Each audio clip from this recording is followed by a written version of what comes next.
Hey folks, it's Uncle Jimbo. Today I'm going to tell you the story of Spanky and the Shark. This lovely tale took place in Key West, Florida at what is known as a waterborne infiltration course.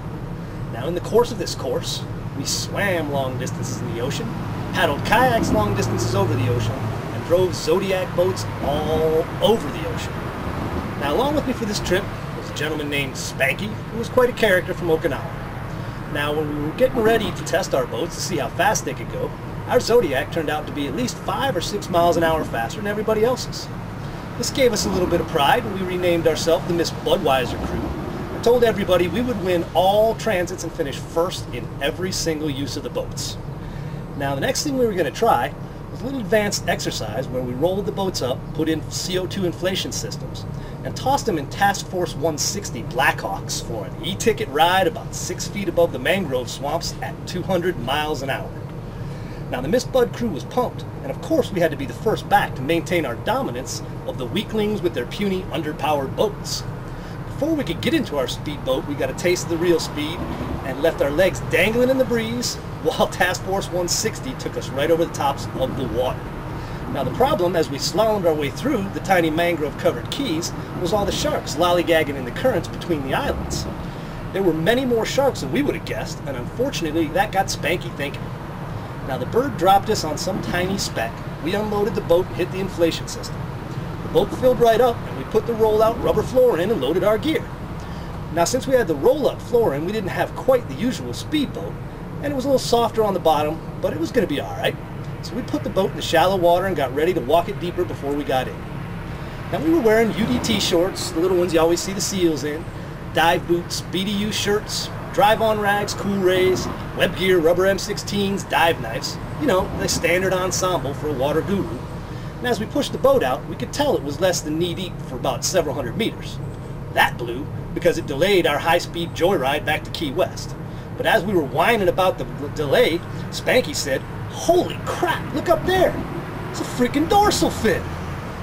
There's a freaking shark right up there!" It only took one look to confirm that was definitely a dorsal fin about 75 meters dead ahead. Now to me, this meant it was probably time to get back in the boat. Unfortunately for Spanky, this got him thinking.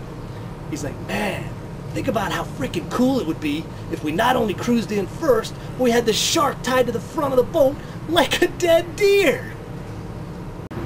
My answer to that was, Jesus Christ, Spanky, are you really that crazy? We're wearing dive boots and shorts and you want to go shark wrestling. No way, I declared as I climbed in the boat. The rest of them decided to get in too, but that didn't stop the scheming. Come on, man, let's at least try. He can't be that big if he's in water this shallow, Spanky assured us. This led to a scientific discussion of overall shark size compared to dorsal fin size and relative sponginess of the bottom, tips of icebergs versus the part under the water. And the final definitive answer was that the shark couldn't be that big or it wouldn't be in water this shallow.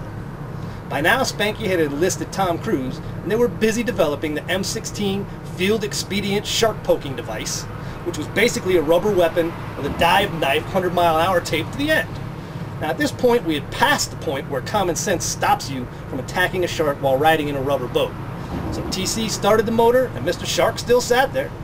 Spanky, being lead shark hunter, called for him to circle around behind the shark so we had him trapped against the shore of this little inlet we were in. TC did it, and Spanky got as far out over the bow as he could.